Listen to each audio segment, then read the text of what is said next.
সুনামগঞ্জের তাহিরপুর থেকে বাদাঘাট যাওয়ার একমাত্র সড়কটি দীর্ঘদিন ধরে পড়ে আছে অযত্ন অবহেলায়। ১৩ কিলোমিটার রাস্তায় একাধিক ঝুঁকিপূর্ণ সেতু, বেহাল সড়কে চলাচলে ভোগান্তিতে লাখো মানুষ। তবে এটির সংস্কারে ১৫৫ কোটি টাকার প্রকল্প হাতে নেওয়া হয়েছে বলছেন সংশ্লিষ্টরা।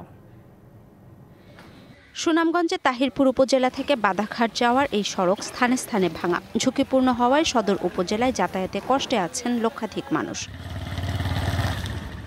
শুকনো মৌসুমে মোটরসাইকেল, অটোরিকশা, সিএনজি চালিত অটোরিকশা চলে, কিন্তু বর্ষায় উপজেলা সদরের সঙ্গে সড়ক যোগাযোগ প্রায় বিচ্ছিন্ন হয়ে পড়ে কয়েকটি ইউনিয়নে।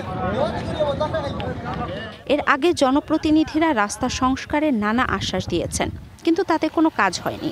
দুর্ভোগ কমেনি স্থানীয়দের।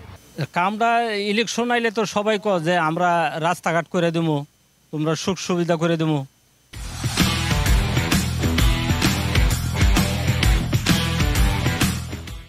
যখন ইলেকশন জায়গা তখন আর আমরা কেউ জিগা না। বাড়ির তাইলেও পানি ভাঙ্গা, কত গাড়ি অ্যাক্সিডেন্ট হইতেছে, কত মানুষ দুর্ঘটনা করতেছে এই রাস্তার কারণে।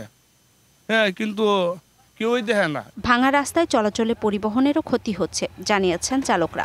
বেরেকি পয়সা জায়গা, এই পাতি ভাঙ্গা জায়গা, গ্লাস ছুটা জায়গা, জাকির কারণে মানুষ যাইতে পারে না, ডেলিভারি লোক নিতে পারি না আমরা প্যাসেঞ্জার। কত লোক আইলো, রাস্তার কাজ আর আমরা রইল না। তবে 2 ধাপে সড়কটি সংস্কারের উদ্যোগের কথা জানিয়েছেন স্থানীয় সরকার প্রকৌশল অধিদপ্তরের এই কর্মকর্তা।